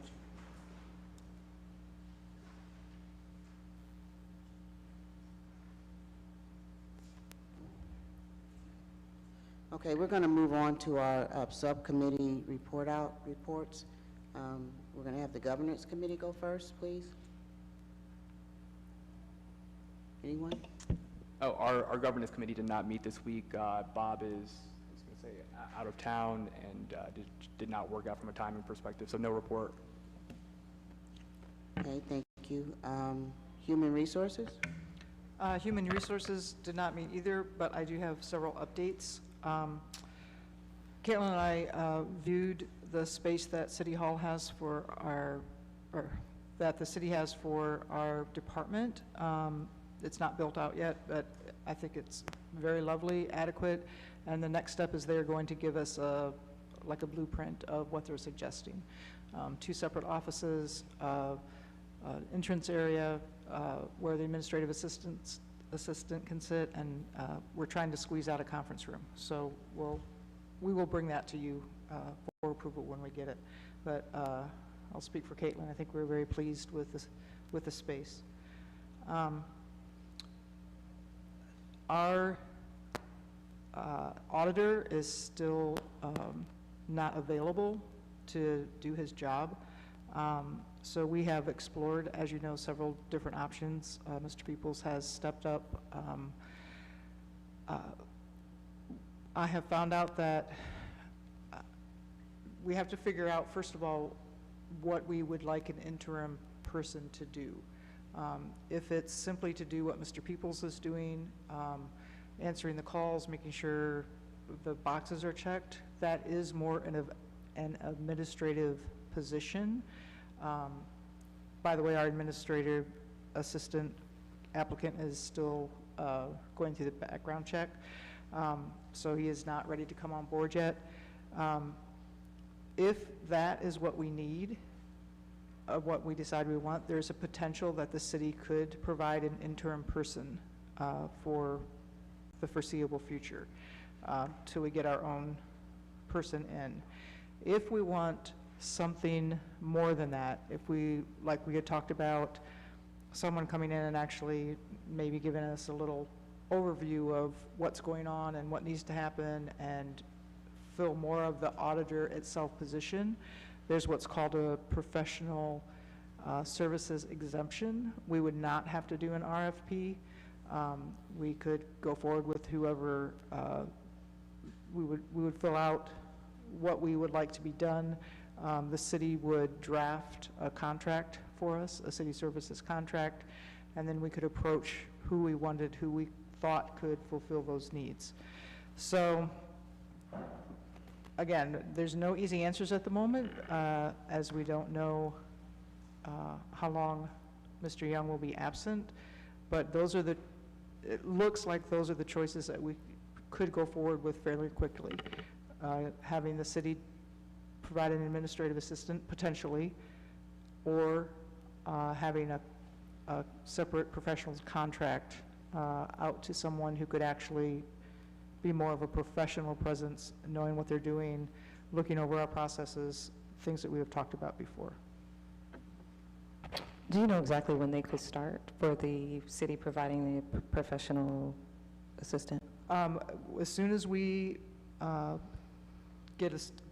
created a scope of services, they would provide the contract and go forward. I'm guessing that's probably a couple-week process, I would assume.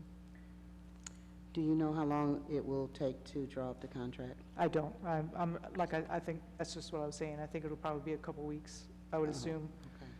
for us to figure out our scope of services and for them to create the contract after that. And for those who aren't on the Human Resources Committee, we do have an interested party. We do have an individual interested in doing the IP position under contract. And he's very skilled, very knowledgeable, and has a very, very staunch reputation in investigations.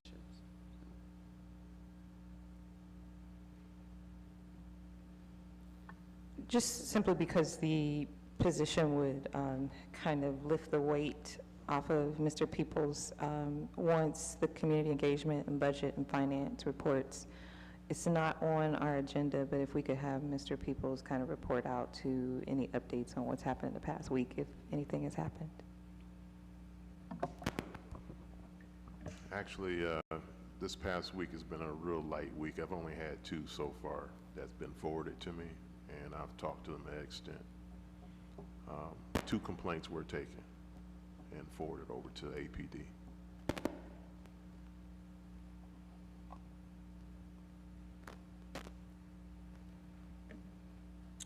Okay, is that it for human resources?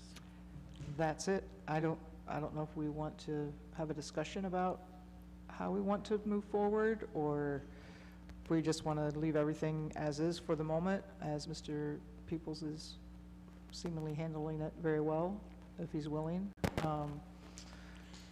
Well, I do believe that we should work on a contract as soon as we possibly can. I don't know, Mr. Costa, do you have an opinion about that? I would say, I would love the board to be fully present if we were to make a move on that.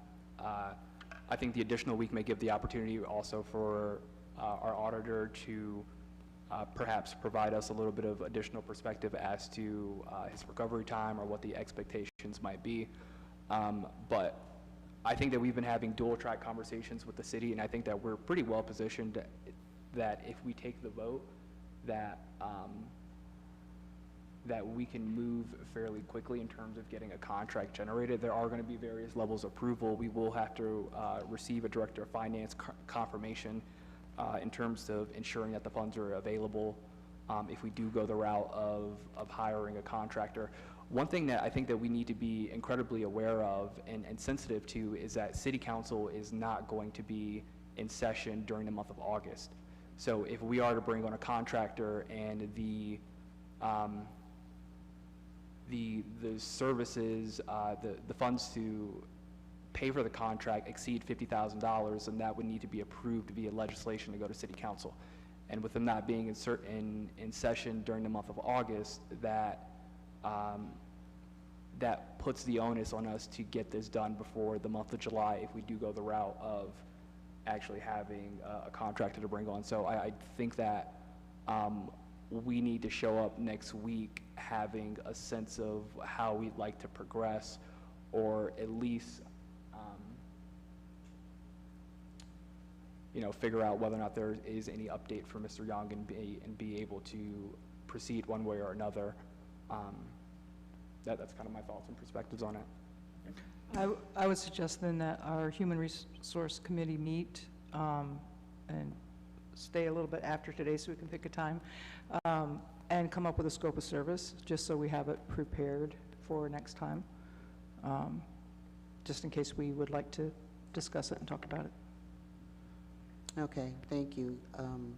Yeah, we do need, I agree with Mr. Costa, we do need the full board present, obviously, before we vote on anything. I'd be curious if I'm sorry. No, go ahead. I'd be curious if the Human Resources Committee had a recommendation as well, too. If y'all feel comfortable bringing a recommendation to the board, then I would certainly welcome that for us to discuss. We'll talk about it and see if we can come up with one. You mean for a contract person? No, a recommendation in terms of whether we proceed with an admin individual or proceed with a contracted position. So I'd actually like to comment on that, Ms. Richards. This is for the sake of time and then for the sake of making sure that we're not overexerting all of us who are already stretched. I feel comfortable because it sounds like we can do both and as opposed to either or. That we can move forward with the city-provided professional service as long as we provide them with a scope of services, then they can select a person and they can fill in Mr. Peoples' role. And then we can also, in the interim, go along with the contract person who's probably, in my opinion, would have a more expansive scope that would do more extensive services that more closely align with what Mr. Young was doing. I'd have to talk with him because the administrative position is really administrative. and I'm not sure that even what Mr. Peoples doing qualifies for what that is. That makes sense? Okay. Okay. I'm sorry to put you on the spot. Gert, would you be able to kind of, because we could probably get a little more accomplished in session today. We appreciate you, Gert. No problem. Unfortunately, this is a lot of the first time hearing of any of this, so I've not been privy to those conversations. We've been having to move really, really quickly, so apologies if you've been out of the loop. No, but if you need a quick answer, please include me in the email so I can follow up with whoever you're having these conversations with. Yeah, Mr. Boyd and I met with the head of HR and the head of the law department on Friday. Okay. And that's where this was brought up. Okay. So, but they left it as, we're going to try to get a hold of Mr. Young, and then we'll proceed from there. Okay. And I think that's not happening, so we need to proceed somehow or another. Okay. That's the issue. I'm hearing it from this body at this Okay. time, but I can follow up tomorrow morning and see what I can find out for you. And just keep me in the loop, you know, if you know which way you'd like to proceed, and Plan A, Plan B, as Tristan said, maybe even Plan C. So I just know which way the body's going and can get you some quick answers. Appreciate that. Absolutely. And just for my clarification, what I guess I'm looking for is if you could look into, in the communication, to see if what Mr. Peoples is currently doing, would that align with the personnel that we are looking to hire that's going to be in the administrative role. So that's more so the answer that I'm looking for kind of fast. Mr. Peoples right now is answering phone calls, returning phone calls, and then he's just documenting that the call was made, or that the complaint was made, and then he's forwarding that to the Akron Police Department. And so what we're looking to, just for clarification, to see if we could get a person in an administrative role that could do that in his stead.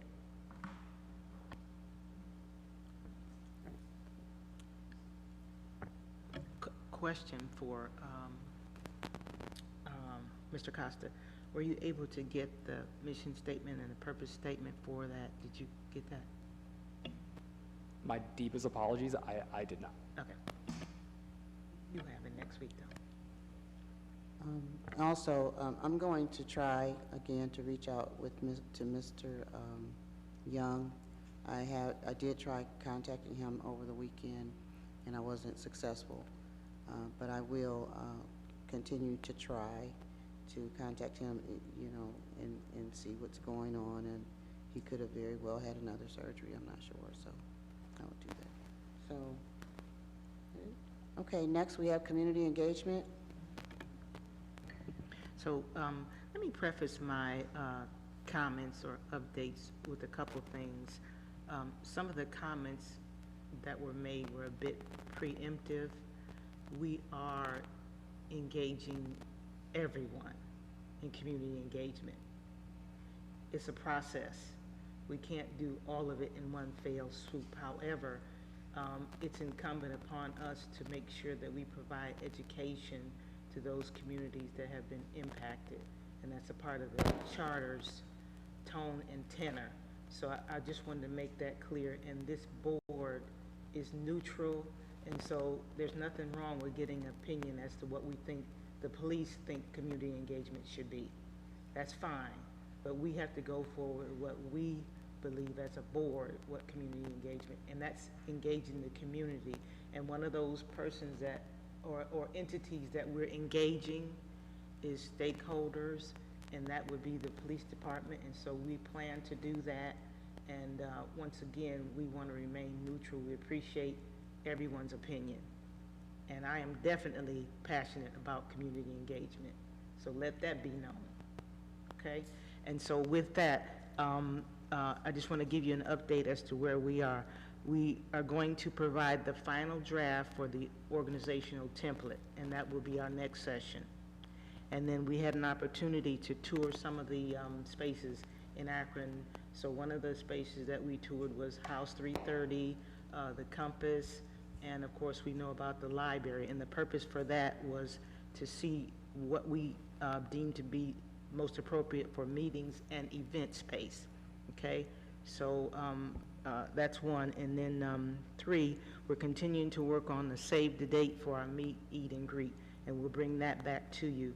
And so far as the infographic flyer that we have, we want to also include a QR code, and that QR code will provide our mission statement, purpose statement, and contact information and registration, and it also will lead folks to our web page / website when we get it. So that's still in process, and that is this. In the backside, of course, we'll have that other information. We're continuing to build our resource database, and the resource database will be our partners and contacts to be able to know what the best fit for some of those contact persons are, whether it's strictly informational or whether it's being able to partner with some of those agencies that already exist. And that's pretty much it. Okay, thank you. Anything else? I just had one additional thing. I just wanted to thank Miss Brandy Davis with the Akron Urban League Young Adult Council. They had invited the board members to participate in what they are calling their organizational speed dating session. They did have one last week. I know we did not have board representation there, but they did reschedule a session for July 27th, and board members are encouraged again to participate. So if you guys are interested, it's going to be on the 27th from 5:20 to 6:30, and you just need to let Ms. Davis know via email. I know some of us have already RSVP'd that we're going to attend, but I really thought it was a great opportunity. The council has 4 main focus areas, which are police accountability, police use of force, school systems, and mental health supports. So throughout all these conversations, I thought that was really great alignment with some of the board conversations we've had. So I just wanted to thank Ms. Davis for including us in that invitation. Okay, thank you, Ms. Castle. Next, we have budget and finance. Yes, so I met with the finance department and Mike Wheeler as a representative to discuss really like 2 agenda items. First being governmental procurement as it related to some of the requirements and things that we may need to do in order to secure additional help, whether that be through a contracted, mainly through a contracted individual. And I think I mentioned some of those concerns and obstacles that we need to be aware of with respect to the timeline of council being there, but then also some of the budgetary thresholds. But the second item that we talked about was the board getting access to budget reports. And so I have submitted a request for the finance department to work together to, in essence, create a system of providing us like the actual real-time, up-to-date budgets.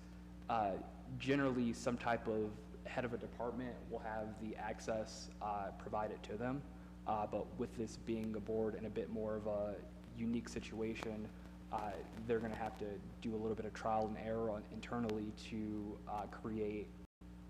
get us access to that. So the first approach is going to be creating some type of, or seeing if it's possible to create some type of periodic distribution, so that it would just automatically generate and send a copy to myself or board chair, the current budget. And if that's not available, then they are going to have to create some type of workaround which grants the authority or the access to just obtain like a single standalone report as to the current balance under the account. And so that's a bit of an update in terms of where we're at and moving forward to provide like periodic real-time updates to the board in terms of where we're at from a financial standpoint. Unless there's any questions, then that's it from my report this week. Okay, we're going to move on to new business. We have the CPOB retreat update. Okay, so I'll give a quick update. We do have all 9 people, thanks to Ms. Lewis, who will be able to go on July 22nd. I'm in communication with the company that I found online. We're going to be meeting one day. They're in a different time zone, but they apparently have offices throughout the country. So we're going to set up a date to meet between now and our next meeting next week, and I'll have some information about that.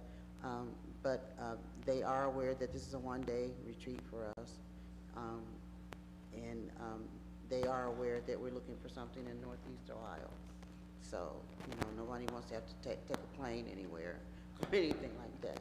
So when that happens, then we can go from there. If this company doesn't fit our needs in one way or another, we can, as a board, decide, which I think is what Mr. Peoples has suggested, what we would like to do. There are venues around here. There's Portage Lakes, pontoon boating, you know, there's the Good Time 3 up in Cleveland, you know, so, you know, there's always a plan B and sometimes a plan C. So we'll decide as a board what we would like to do, and I don't want it to be a unilateral decision from myself and or Mr. Peoples. I want all of us to decide what we're going to feel comfortable doing.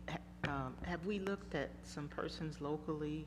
Because No, not yet. There was one individual that was given to me, but he's not called, and I can't reach him, so. Okay. No. But the reason why I wanted to do it with a professional person is because the purpose of a retreat is to have a professional Absolutely. guide the retreat based on what we feel our needs are.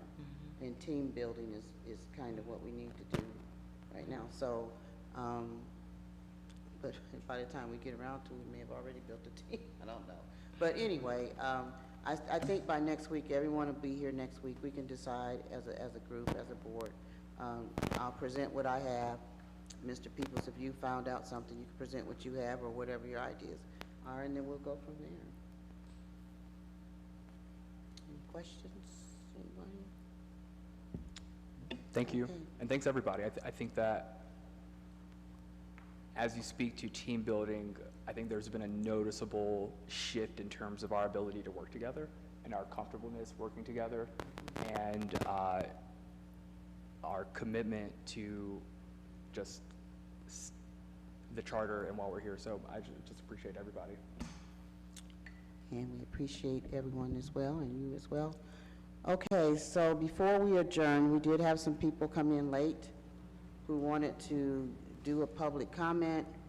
We are going to limit your comments to 2 minutes rather than 3, but I do want to reiterate our public comments are number 3 on our agendas every single week, and that number 3 comes up very quickly after roll call and approving minutes. So if you want to speak from here on out, you must be here at 6 o'clock.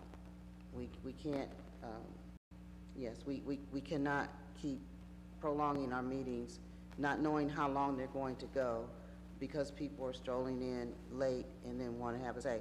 You are our citizens. We're here, you voted for this board. We're here for you.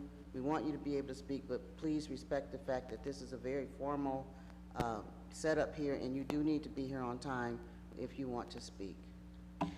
I apologize. I forgot one thing before we head into public comment. For board members, we did get some proofs back of the logos that I shared with you, so it is in the packet.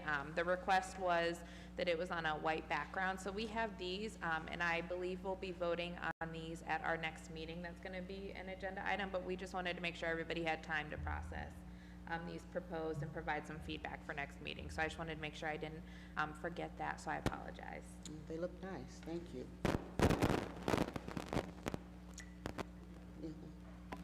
The first one is apostolate.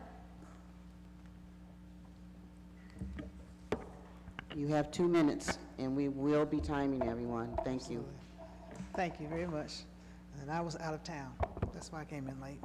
Good evening, everyone. I wrote a letter to each of you for the board, but before I give you the letter, I wanted to remind you that I am the founder and visionary of No Bad News Network, NBN Network, and Mothers Lives Matter, Moms Lives Matter, and I do have an event coming up. I will be at the Maple Valley Library Saturday from 2 to 4, and I will be at the LeBron James Room in Chase Bank on next Friday which the information is on this, and I will be in Barberton Library on July 1st, because moms' lives matter, mothers' lives matter. The letter I wrote to you reads as such. Dear board members, please conduct and initiate an immediate investigation on my behalf in reference to my safety. Please have the Akron Police Department do its investigation and prosecution for me also on my urgent behalf. My hometown has refused to do so and has been very compromising of my safety for many years. I am also discriminated against in my hometown and in other places because I am not white, I am not male, I am not gay, AKA lesbian, and I am not married. They refuse to address crimes committed against me and even have joined in on the abuse, neglect, and endangerment of my care. I would ask that you would pursue this matter for me. I do have a current protection order, and the chief of police for Akron does have that protection order. And in closing, I wanted to say this evening, I hate that they had to leave, but they may not believe that there's discrimination in the Fraternal Order of Police, but there is. They may be able to say that there's not, but we can prove that there is. And I ask that we can work together. Thank you very much, and I do once again apologize for my lateness. I was out of town, and I pray that we can move forward and not backwards. Thank you. Here's the information. Thank you so much. Did you file a complaint? No, because it's not against Akron Police. It's against law enforcement in another place, and I need someone to get something right. That city may have, if it's Cleveland, they have a citizens review board. I filed a lawsuit against them because the Cleveland police beat me up and dragged me down the street and called me a mentally ill one when I called them for help. And I'm not safe. I'm currently not safe. I'm sorry, the time is up. We need to move I on. know, they were asking me a question, so I'm answering their question.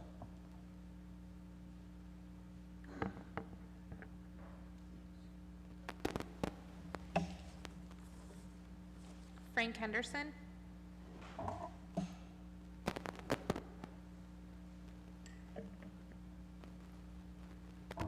Thank you. I apologize about my outburst earlier because I was a little bit heated, especially when you're at home watching this and someone like the FOP president, Kozar, has the nerve to call someone a drug addict. Oh, I'm sorry. Yeah. Yeah. So I was at home when I heard him refer to me as a drug addict, which was not the case. The whole point of me coming down here is like, if you're gonna call and talk about someone in that particular manner, I'm gonna come to defend myself. I wish he had stayed, but he had to leave.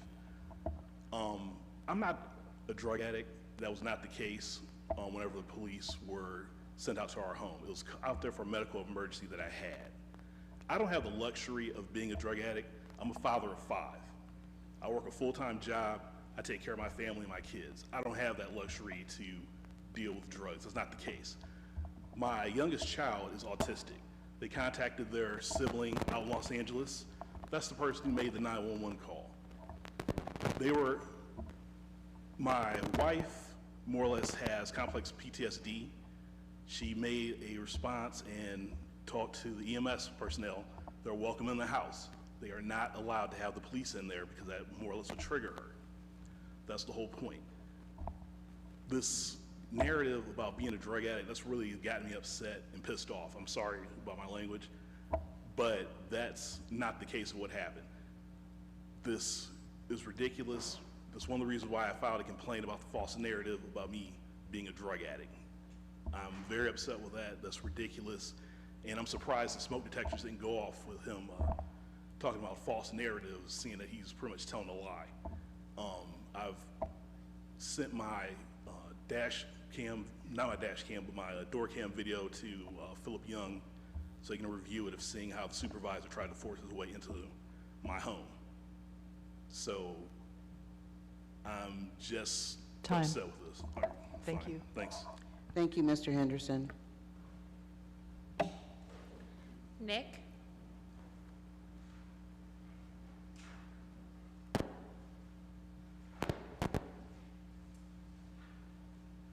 All right, y'all, I'm gonna just fly through this. So first, I would say y'all should vote on like public comment at the end. Some of us really cannot get here by 6, and this is the Citizens Oversight Board, so I think there should be a space for citizens to talk. The FOP president got an hour to speak and citizens only get 2 minutes, I think y'all should be trying to make this as accessible as possible, and I think having it at the beginning and the end would do that, because again, like y'all have been talking about, this is about the citizens. I would really like to compliment Peoples. That was straight up intimidation, and I hope the rest of y'all took those comments to heart. I don't know like who invited the lawyer for the FOP here, but like understand they're not here to advise you, they're here to intimidate you. Y'all have representation through the Akron City Law Department.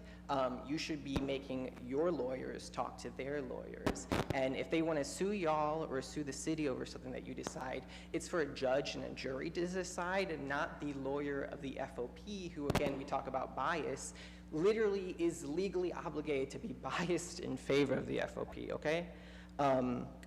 So that was 100% intimidation. Thank you for calling that out. Again, I would like to see a citizen sit in this. Like, if they're gonna call out Frank Henderson, if they're gonna call out Ramokai Okolo, I think those folks should be invited to speak for an hour here on how the police have treated them. Also, no mention, no questions about Jalen Walker's family is recently suing the city of Akron for $45 million. In the lawsuit, they talk about this publication from the 80s and 90s called Signal 22, in which Clay Cozart was a member who I believe participated in that publication. It was incredibly racist, compared Akronites to animals who need to be hunted and caught and tagged. The fact that y'all didn't question him about that and allowed him to speak for an hour, it's a little troublesome. Time, thank you.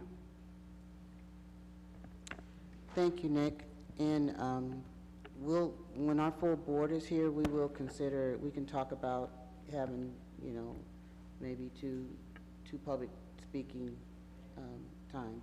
So thank you for bringing that out.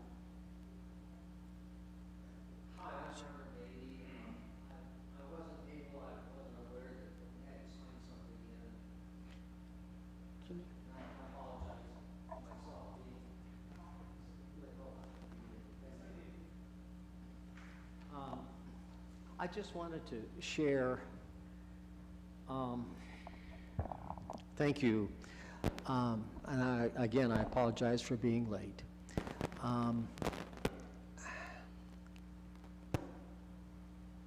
I'm praying that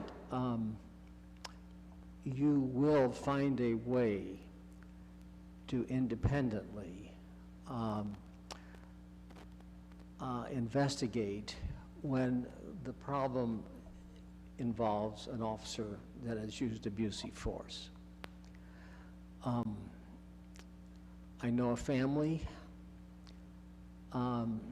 whose son has been abused, and to this day, that person has PTSD when he sees an officer. I've had many experiences, and I love my neighborhood and my neighbors. We have a policeman just 4 or 5 doors away from me, from our family, and they're wonderful neighbors, and I appreciate them very much. Another policeman down the street, at the end of the block, who we disagree about qualified immunity. But I appreciate that family.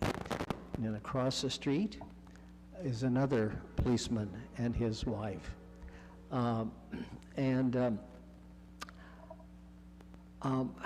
concern with the FOP is, I understand that he's an active police officer. And does he do all of his work for... I'm sorry, that's your time, sir. Oh, I'm sorry. Thank you. You could come back next week and finish. Thank you, sir. Thank you, Pastor Beebe. Okay, that appears to be it. Can I have a motion that we adjourn? So moved. A second? I seconded. Okay, thank you. We are You have to do a adjourned. roll call, roll call.